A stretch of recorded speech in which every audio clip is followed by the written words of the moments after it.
Topic है हमारा consumption function.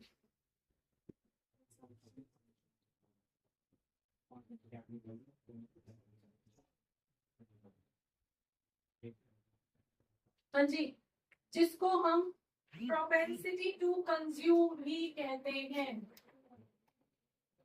Propensity to consume meaning क्या होता है प्रोपेंसिटी का? आदत। प्रोपेंसिटी खर्च करने की आदत। अब अगर हम यहां से समझते हैं कंजम्पशन फंक्शन, आपने एग्रीगेट डिमांड के अंदर पढ़ा था कि एक लिमिट तक जो मिनिमम कंजम्पशन है वो तो आपका फिक्स रहता ही रहता है, ऑटोनोमस जिसको बोलते हो, सी बार से रिप्रेजेंट करते हो, फाइन।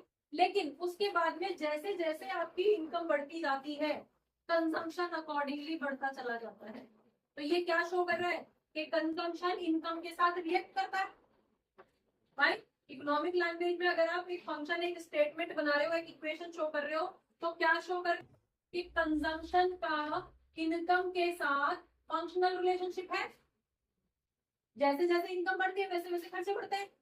अगर इनकम कम होगी तो खर्चे भी कम हो जाएंगे टू द मिनिमम। जो ऑटोनोमस है वो तो कभी कम नहीं होगी।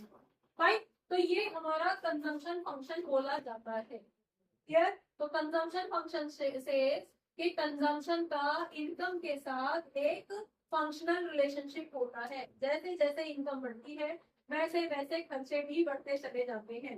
लेकिन स्टार्टिंग में जो मिनिमम कंजम्पशन है वो रहता ही रहता है, चाहे इनकम जीरो क्यों ना हो जाए। ठीक है। तो अगर हम ऑटोनोमस कंजम्पशन को साइड कर दें तो कंजम्पशन इनकम के साथ बढ़ती है। और ये सबके साथ, जो लोग पहले 5,000 कमाते थे अब वो 10,000 कमाने लगे हैं, तो उनके खर्चे पहले 5,000 के अकॉर्डिंग थे और फिर बढ़ते बढ़ते वो 10,000 के अकॉर्डिंग हो जाते हैं। यही जो पहले 10 करोड़ कमाता था अब वो 50 करोड़ कमा रहा है, तो उसके खर्चे पहले 10 करोड़ के अकॉर्डिंग थे और अब 50 करोड़ के अकॉर्डिंग है। बाकी जैसे जैसे उसकी इनकम बढ़ रही थी उसके भी खर्चे बढ़ रहे थे, और अगर पुअर की इनकम बढ़ रही थी तो उसके भी खर्चे बढ़ रहे थे। तो पॉइंट इज या समरी इज कि जैसे जैसे इनकम बढ़ती है वैसे वैसे खर्चे भी बढ़ते हैं। डन। अब इसमें कुछ एक्सेप्शन है। प्रोपेंसिटी टू कंज्यूम मतलब लोगों की खर्च करने की आदत। हमने एग्रीगेट डिमांड के अंदर एक्सपेंडिचर ही पढ़ा है। हमने दो ही सेक्टर पढ़े हैं, एक हाउस होल्ड और दूसरा फर्म। फाइन। तो दोनों ही एक दूसरे के साथ जो है एक मनी फ्लो बनाते हैं। किसी भी सेंस में वो अपनी सर्विसेज दे रहे हैं, वो उसको पैसे दे रहे हैं, वो सामान खरीद रहे हैं, वो बदले में उसको पैसा दे रहे हैं। इस तरह से खर्चे क्या होते हैं। जैसे भी आपके मनी मार्केट के अंदर ट्रांजेक्ट हो रही है, मार्केट के अंदर जैसे जैसे ट्रांजेक्शन हो रही है वो सब इकोनॉमी का पार्ट बोला जाता है। तो खर्चे जो है, ये डिमांड जो है वो इकोनॉमी का एक मेन फैक्टर है और डिमांड कंजम्पशन से शुरू होती है। ठीक है। इसलिए कंजम्पशन जो है वो हमारी इनकम के साथ एक फंक्शनल रिलेशनशिप रखता है। डन। मेनली किस पर डिपेंड करेगा? डिमांड पे। एग्रीगेट डिमांड की बात कर रहे हैं तो टोटल खर्चों की बात करेंगे। कंट्री के अंदर एक फिस्कल ईयर के अंदर टोटल कितने खर्चे हो रहे हैं, और इनकम के बढ़ने के साथ साथ वो खर्चे कैसे बढ़ते हैं। क्योंकि कंट्री के अंदर तो गरीब भी रह रहा है अमीर भी रह रहा है। तो कुछ की इनकम जो है 10 करोड़ से बढ़ के 50 करोड़ हो रही है और कुछ की इनकम में 10,000 से बढ़ के 50,000 हो रही है। तो दोनों के खर्चे अपने अपने हैं लेकिन इनकम के अकॉर्डिंग ही। ठीक है। समझ में आ गया? तो खर्चों का जो प्रोपोर्शनल रिलेशनशिप होता है वो इनकम के साथ डायरेक्टली होता है। जितनी मेरी इनकम है उतनी ही खर्च अकॉर्डिंग। ठीक है। अब यहाँ पे आपके पास आ जाता है, हम जब कंजम्पशन पढ़ रहे हैं तो कंजम्पशन को हम सीधे सीधे तौर पे एग्रीगेट डिमांड से कोरिलेट कर रहे हैं। ठीक है। तो हमारे पास जब एग्रीगेट डिमांड का ग्राफ बना था तो वो क्या था, यहाँ पे हम कर रहे थे, हमारे पास एग्रीगेट डिमांड में कुछ तो हमारे पास इन्वेस्टमेंट थी और कुछ हमारे पास जो है वो कंजम्पशन था। उसके बेस पे हमारा एग्रीगेट डिमांड टोटल होके चला था। यहाँ पे हम किसको कर रहे हैं, यहाँ पे हम इन्वेस्टमेंट के साथ कोई रिलेशन नहीं दिखा रहे कंजम्पशन का, हम तो सीधे कंजम्पशन बोल रहे हैं और किसका रिलेशन दिखा रहे हैं, इनकम के साथ दिखा रहे हैं। तो ग्राफ इन्हीं दो लाइनों का बनेगा। डन। तो इनकम क्या थी, नेशनल इनकम, कंट्री की इनकम, कंट्री के खर्चे। तो कंट्री की इनकम की क्या थी ग्राफ, कुछ ये ग्राफ था जिसको हमने इनकम बोला था, ये ग्राफ बनाया था ना। सप्लाई जिसको बोला था एग्रीगेट सप्लाई दो अगर ज्यादा, क्लियर है।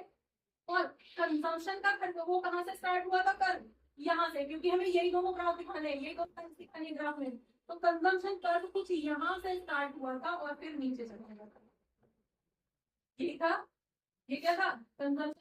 एक बार स्केड्यूल पे नजर मार लो, स्केड्यूल क्या थी, अगर हमारी इनकम इतनी है तो कंजम्पशन हमारे कितने थे, इनकम बता दो जरा, 300, 400, 500 तक लेते हैं, ठीक है। कंजम्पशन 40, देन 120, 200, 280, 360 एंड 440, ये हमारे कंजम्पशन, ठीक है। तो हम अभी ना तो एग्रीगेट डिमांड कैलकुलेट कर रहे हैं ना एग्रीगेट सप्लाई कैलकुलेट कर रहे हैं, इनकम का और कंजम्पशन का रिलेशन निकाल रहे हैं। इनकम हमारी ये था ग्राफ और कंजम्पशन का ग्राफ यहाँ से था, कहाँ से था, जीरो तो हुआ नहीं कभी। इनकम कहाँ से स्टार्ट हो रही है, जीरो से। कंजम्पशन कहाँ से स्टार्ट हो रहा है, यहाँ से, और इसको हमने क्या बोला था, ऑटोनॉमस कंजम्पशन। क्लियर है यहाँ तक, ग्राफ क्लियर है। ग्राफ बनाते टाइम ये ध्यान रखना कि आप किस किस का रिलेशन दिखा रहे हो, क्या क्या चीज दिखा रहे हो, सिर्फ उसी चीज की लाइंस आपके ग्राफ पे बनेंगी, ठीक है। डन।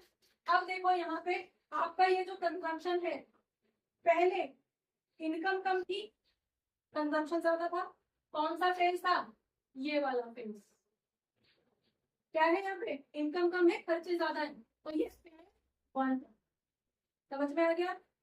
दूसरा फेज ये है जहां पे आके इनकम और कंजम्पशन बराबर हो गए हैं, ठीक है। तो ये कौन सा फेज है, ये वाला सेकंड फेज है। डन। और उसके बाद इनकम बढ़ रही है, खर्चे कम हो रहे हैं, ये कौन सा फेज आ गया, ये आपका थर्ड, ठीक है। सेम मैनर में ग्राफ में देखो, ये फर्स्ट वाला फेज है जब इनकम कम है, खर्चे ज्यादा है। तो जब यहाँ पे खर्चे ज्यादा हैं तो ये आपकी डिस सेविंग्स को दिखाता है कि सेविंग्स में से पैसा निकल, ठीक है। क्लियर हो गया। ये आपका क्या है, ये आपका इक्विलिब्रियम दिखा रहा है, जितने इनकम है उतने ही खर्चे हो गए, जीरो बैलेंस, ठीक है। तो इसको हम एक लैंग्वेज में इक्विलिब्रियम भी बोलते हैं। आगे चल के इक्विलिब्रियम से रिलेटेड क्वेश्चन या स्टेटमेंट आपके न्यूमेरिकल क्वेश्चंस में दिए जाएंगे। आपको बोल दिया जाएगा at the level of equilibrium income is this, investment is this, और आपको कुछ भी कैलकुलेट करने के लिए बोल दिया जाएगा। तो जब आपको यही पता नहीं होगा कि इक्विलिब्रियम का मीनिंग क्या है, उसको क्वेश्चन में कैसे यूज करना है, तो आप कैलकुलेट नहीं कर पाओगे। क्लियर। तो उसके लिए जरूरी है कि आपको पता होना चाहिए कि यहाँ पे इक्विलिब्रियम किस किस फेज में कैसे कैसे कैलकुलेट होगा। तो जब हम यहाँ पे बोल रहे हैं जहाँ पे कंजम्पशन इनकम के बराबर हो जाता है, वो पॉइंट इक्विलिब्रियम पॉइंट बोला जाता है। ये वाला पॉइंट क्या था, ये आपका डिस सेविंग्स बोला जाता है, ठीक है। और ये वाला पॉइंट क्या रहेगा, यहाँ पे तो सेविंग्स होनी स्टार्ट हो गई है, तो इसको हम बोलेंगे सेविंग्स। क्लियर। डन। तो फर्स्ट फेज में क्या हो रहा था आपका, डिस सेविंग्स। नेक्स्ट आपका इक्विलिब्रियम, यहाँ तक किसी को कोई इशू, और यहाँ से आपकी सेविंग्स होनी स्टार्ट हो जाती है। यहाँ तक समझ में आया या नहीं। डन। अब ये आपको एक्सप्लेन करना है कि इनकम जो है वो हमेशा जीरो से स्टार्ट होगी, कंजम्पशन कभी भी जीरो से स्टार्ट नहीं होगा। तो अगर हम इसके कुछ इंपॉर्टेंट पॉइंट या कैरेक्टरिस्टिक्स की बात कर रहे हैं तो वो क्या बोलोगे कि कंजम्पशन कभी भी जीरो नहीं होगा। फर्स्ट फेज में डिस सेविंग्स होंगी क्योंकि कंजम्पशन ज्यादा है और इनकम कम है। तो कैसे कोरिलेट करोगे, फर्स्ट फेज की हम बात कर रहे हैं, फर्स्ट फेज में कंजम्पशन कभी जीरो होंगे नहीं, ठीक है। अब क्योंकि income is less than consumption, इसलिए होगा क्या, सेविंग्स आपकी जो है, सेविंग्स आपकी माइनस में होंगी। समझ में आ गया, क्लियर हो गया, ठीक है। उसके बाद में सेकेंड जो फेज आएगा वो क्या रहेगा, सेकेंड फेज वो होगा जहां पे दोनों एक दूसरे को इंटरसेक्ट करेंगे, ठीक है। वाई इनकम कंजम्पशन को इंटरसेक्ट करेगी, इसका मतलब कंजम्पशन जो है वो इनकम के बराबर होंगे आपके शेड्यूल के अकॉर्डिंग। इनकम भी इतनी है और खर्चे भी इतने, तो ये क्या दिखाएगा, ये इक्विलिब्रियम दिखाएगा। डन। और जब इक्विलिब्रियम होगा तो सेविंग क्या रहेगी, जीरो। हाँ जी, सेविंग्स क्या हो जाएगी, जीरो। तो अगर किसी क्वेश्चन में आपसे बोला गया है कि इक्विलिब्रियम लेवल पे इक्वेशन ये है, इक्वेशन बनाएंगे हम अभी यहाँ पे कंजम्पशन फंक्शन की, ठीक है। तो अगर आपको बोला जा रहा है कि इक्वेशन ये है, तो वहां से आपको खुद ही पहले ही ये समझ लेना है कि अगर इक्विलिब्रियम लेवल पे ये काम हो रहा है या ये इक्वेशन बन रही है, इसका मतलब है सी की वैल्यू y के बराबर होगी। तो इक्वल्स टू के दो तरफ, एक y की वैल्यू, एक तरफ c की वैल्यू है, तो आप दोनों जगह एक वैल्यू रख के, मतलब x और y दोनों बराबर है, तो x की जगह y की वैल्यू पुट करके निकाल सकते हो या y की जगह x की वैल्यू पुट करके निकाल सकते हो और क्वेश्चन आपका सिंपल हो जाएगा। ठीक है, थर्ड फेज के अंदर क्या रहेगा आपका? थर्ड फेज बता दो जरा।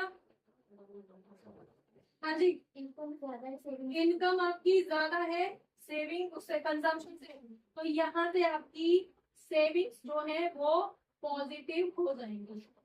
क्लियर है? डन? यहाँ तक समझ में आ गया? अब यहाँ से आपके पास देखो कुछ पॉइंट्स, यही सारे पॉइंट्स दे रखे हैं। ये जो इक्विलिब्रियम पॉइंट है इसको हम ब्रेक इवन पॉइंट भी कहते हैं। ये जो इक्विलिब्रियम पॉइंट है इसको हम ब्रेक इवन पॉइंट भी कहते हैं। ब्रेक इवन पॉइंट का मीनिंग क्या है? ब्रेक इवन पॉइंट, हाँ जी, बीएससी के अंदर पढ़ा होगा आप लोगों ने, है ब्रेक इवन पॉइंट। अच्छा, अभी तक तो नहीं पढ़ा, बीएससी में होगा, 11th में होना चाहिए था। चलिए, ब्रेक इवन पॉइंट का मतलब है कि जितनी कॉस्ट आपने लगा रखी है किसी फॉर्म में उतना पैसा आपको नहीं हुआ। 1 लाख रुपए खर्च कर रखे थे, 1 लाख रुपए वापस अर्निंग आपकी हो गई, तो दोनों बराबर है, इनकम खर्चे दोनों बराबर है, तो वो पॉइंट आपका ब्रेक इवन पॉइंट बोला जाता है। अगर आप किसी बिजनेस के पॉइंट ऑफ व्यू से पढ़ रहे हो तो जितना पैसा आपने इन्वेस्ट किया है, सबसे पहला टारगेट आपका क्या है कि जो पैसा लगा रखा है कम से कम वो तो मिल जाए। फाइन, लॉस में तो आप बिजनेस नहीं चला सकते, लेकिन अगर इक्विलिब्रियम पे भी रहोगे, ब्रेक इवन भी आपका निकलता रहेगा, जितना पैसा लगा रखा है उतना अगर आपको वापस रिकवर होता रहेगा, तो आप अगले साल के लिए सोच सकते हो चल 1 साल और चला के देख लेते हैं बिजनेस को। समझ में आया? प्रैक्टिकली समझो इसको, समझ में आ गया? तो वो पॉइंट जहां पे आपके खर्चे आपकी इनकम के बराबर होते हैं उस पॉइंट को आप ब्रेक इवन पॉइंट या फिर इक्विलिब्रियम पॉइंट बोलते हैं। समझ में आ गया? यहाँ तक कोई इशू? चलिए, अब ये जो प्रोपेंसिटी टू कंज्यूम है ये दो तरह की होती है, एक एवरेज जिसको हम एवरेज प्रोपेंसिटी टू कंज्यूम कहते हैं, ठीक है, और एक मार्जिनल जिसको हम मार्जिनल प्रोपेंसिटी टू कंज्यूम कहते हैं। समझ में आ गया? कंजम्पशन जो प्रोपेंसिटी टू कंज्यूम है, खर्च करने की जो आदत है वो दो तरह की होती है, एक एवरेज बेसिस पे और एक मार्जिनल बेसिस। ठीक है, तो एवरेज का मतलब है कि एक इनकम पे 100 रुपए पे उसने 120 रुपए खर्च किए हैं, तो ये उसकी एवरेज बोली जाएगी, एपीसी। ठीक है, तो फॉर्मूला क्या हो जाएगा एपीसी का? इनकम आपकी ये sorry consumption divided by income, APC का फॉर्मूला पता चलेगा। ठीक है, consumption divided by income. Fine, clear हो गया? तो APC equals to consumption divided by income. इसका मीनिंग क्या है कि एक पर्टिकुलर इनकम पे आप कितना कंज्यूम कर रहे हो। जब 300 रुपए कमा रहे हो तब आप कितना खर्च कर रहे हो, जब 0 इनकम थी तब कितना खर्च हो रहा था, एक पर्टिकुलर इनकम की बात होती है। डन? और ये शो करता है किसको? चेंज को, कि जब आपकी इनकम चेंज हो रही है तो खर्चों में कितना चेंज आ रहा है। मार्जिनल का मतलब क्या होता है? चेंज। हमेशा से पढ़ते आ रहे हो, मार्जिनल कॉस्ट, मार्जिनल रेवेन्यू। इसका मतलब क्या था? मार्जिनल कॉस्ट का मीनिंग क्या था कि जितनी यूनिट बना रहे हैं वो तो है ही, उसमें तो हमारी कॉस्ट आ रही है, लेकिन एक यूनिट और अगर बनाएंगे तो कॉस्ट में क्या डिफरेंस आएगा, तो मार्जिनल का मतलब चेंज। ठीक है, तो सेम मैनर में जब आपकी इनकम एक लेवल से दूसरे लेवल पे चेंज हो रही है उस टाइम पे आपके खर्चों में कितना चेंज आ रहा है is represented by marginal propensity to consume। ठीक है, तो इसका फॉर्मूला हो जाएगा MPC equals to change in consumption divided by change in income. ठीक है, यहाँ तक क्लियर है? Done? APC consumption divided by income, MPC change in consumption divided by change in income. कैसे निकालोगे? जैसे 200 से 300 हो रही है इनकम, तो चेंज इन इनकम कितना आ गया? 100 का। खर्चे कितने थे? 200, बढ़ती कितने हुए? 280, तो चेंज कितने का आया? तो अगर हम यहाँ पे एग्जांपल ले रहे हैं तो 80/100, तो कितनी वैल्यू आ जाएगी? 0.8 आपका एमपीसी आएगा। ठीक है, और अगर हम एवरेज की बात कर रहे हैं तो हम बोल रहे हैं कि 280 खर्चे होते हैं कब, जब 300 रुपए इनकम थी। क्लियर हो गया। तो इस तरह से हम इसकी कैलकुलेशन कर रहे हैं। आप बता दो जरा कितना आएगा डिवाइड करके, कितना आएगा डिवाइड करके। 3 से डिवाइड कर लेते हैं, 9 जा समथिंग आ रहा है, 9.3 कर दो। 9.3 या 0.93, 0.93, क्योंकि डिनोमिनेटर बड़ा है। क्लियर है। Then average propensity to consume समझ में आ गया। एवरेज प्रोपेंसिटी टू कंज्यूम का मतलब कि एक इनकम लेवल पे आप कितना खर्च कर रहे हो, दैट इज एवरेज। ठीक है। और मार्जिनल क्या शो कर रहा है कि जब आपका इनकम लेवल चेंज हो रहा है तो कंजम्पशन कैसे चेंज हो रहा है, क्योंकि आप क्या कर रहे हो, फंक्शनल रिलेशनशिप कर रहे हो ना इनकम के साथ। तो इनकम में चेंज होने से खर्चों पे क्या चेंज आ रहा है, वो आप मार्जिनल के अंदर रिकॉर्ड कर रहे हो। देन अब एवरेज को हम थोड़ा सा और इंटीग्रेट कर लेते हैं एक एक करके। तो यहाँ पे कैलकुलेशन तो समझ में आ रही है कैसे कैलकुलेट करना है। आगे क्वेश्चन करने हैं इसके, एपीसी एमपीसी सब निकालना है आपको। डन। तो हम एपीसी की बात कर रहे हैं कि एपीसी के कुछ पॉइंट्स हैं, कुछ इंपॉर्टेंट पॉइंट्स हैं, जैसे कि एपीसी मोर देन 1 हो सकता है। ठीक है। एपीसी जो है मोर देन और equals to and more than 1 हो सकता है। मोर देन 1 तक होगा, आप निकालो जरा यहाँ पे, इसी स्केड्यूल का कर लो। ये मिटा दो यहाँ से, ये अच्छा नोट नहीं हुआ ना अभी। चलो आप यहाँ पे कैलकुलेट करो, आपकी इनकम कितनी थी जब 0 था और ये 40 थी। तो यहाँ पे अगर हम एपीसी निकाल रहे हैं, यहाँ पे कर दो एपीसी, ये थर्ड वाला कॉलम साथ में नोट कर लेना। डन। तो हम यहाँ पे एपीसी की बात कर रहे हैं, तो एपीसी बता दो जरा कितना रहा होगा, 40 डिवाइडेड बाय 0। तो यहाँ पे तो इन्फिनिट आ गया भाई साहब। ठीक है। दूसरे लेवल पे बता दो 120 डिवाइडेड बाय 100।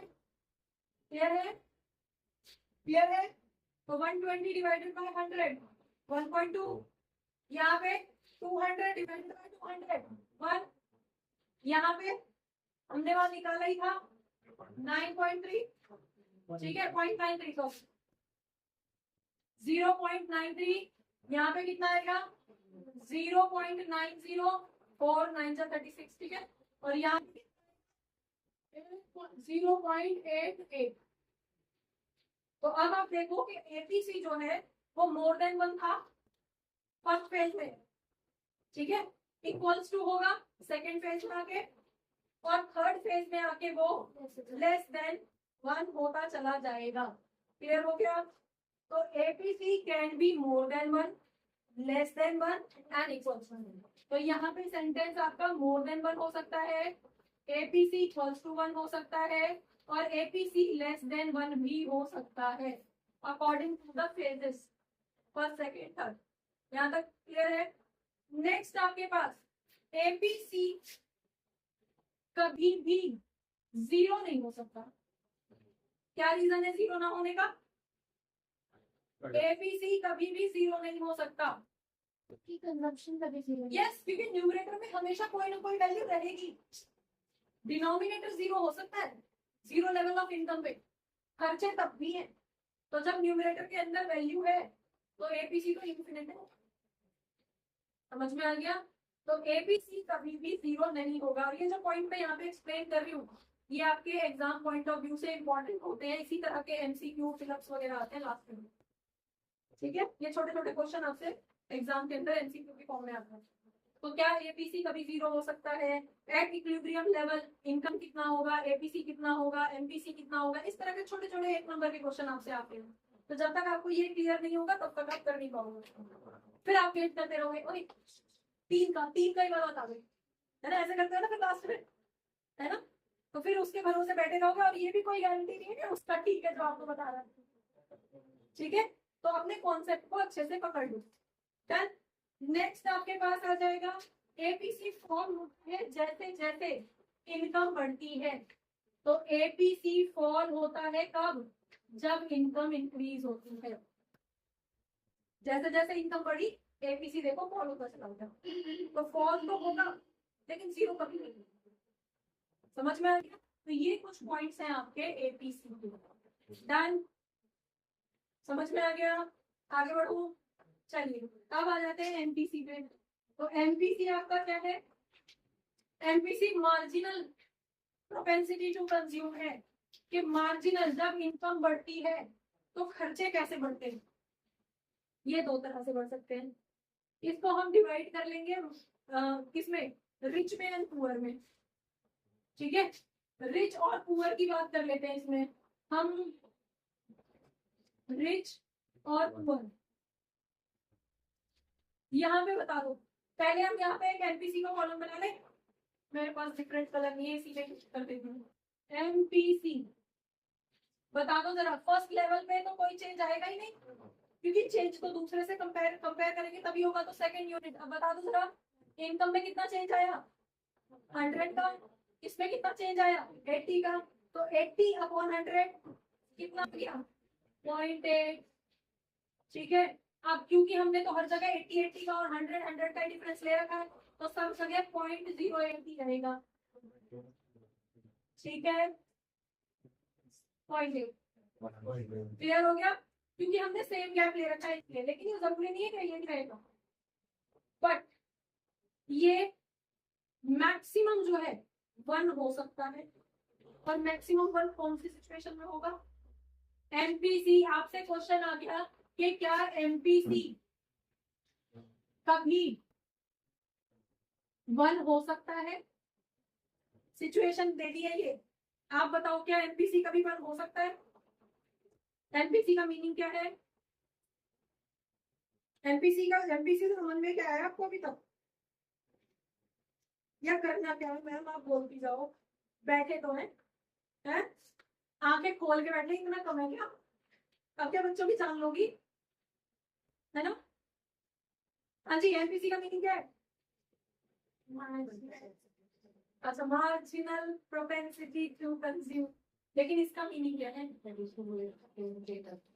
यूनिट की हम बात नहीं कर रहे, यहाँ कंजम्पशन और इनकम की बात कर रहे हैं। तो इनकम में चेंज आने से कंजम्पशन में कितना चेंज हो रहा है? ठीक है, तो change in consumption divided by change in income. तो ये 1 कब आएगा? यही से बता दो। जब ये दोनों बराबर होंगे कि जितनी इनकम बढ़ रही है उतने खर्चे बढ़ रहे हैं। कब आएगा ये? 1 कब होगा? जब change in consumption equals to change in income. गरीब आदमी इनकम बढ़ रही है 5,000 और खर्चे पहले से ही तैयार बैठे हैं। वो सोच के बैठा प्रमोशन होगा ना इस बार का, जो बोनस मिलेगा या प्रमोशन होगा या सैलरी बढ़ेगी, इंक्रीमेंट लगेगा, तो ये वाला काम करूंगा, ये वाला काम करूंगा, ये वाला काम करूंगा। सैलरी बढ़ी है 5,000 और खर्चे तैयार बैठे 6,000 के, है ना? ये भी करूंगा, ये भी करूंगा, ये भी करूंगा। पता चला बीमार पड़ गया, वो 5,000 वहां लग गए, कुछ भी नहीं हुआ, तो वो एक अलग बात है। हम सिंपल बात कर रहे हैं कि जब consumption change in consumption to change in income होता है तो एमपीसी 1 हो सकती है, मैक्सिमम लिमिट। ठीक है, तो आपके पास, और ये कब होगी? ये होगी गरीब आदमी होगी, हम जैसे लोग। जितनी इनकम बढ़ रही है उतने ही खर्चे हो रहे हैं। समझ में आ गया? तो पुअर की जो एमपीसी रहती है वो मैक्सिमम रहती है, और ये कितनी हो सकती है? ये 1 हो सकती है। MPC equals to 1। समझ में आ गया? इसका मीनिंग क्या है कि जितनी इनकम बढ़ी है उतने ही खर्चे बढ़ गए। तो डिनोमिनेटर और न्यूमरेटर दोनों बराबर हो गए, पार्ट हो गया, जाएगा।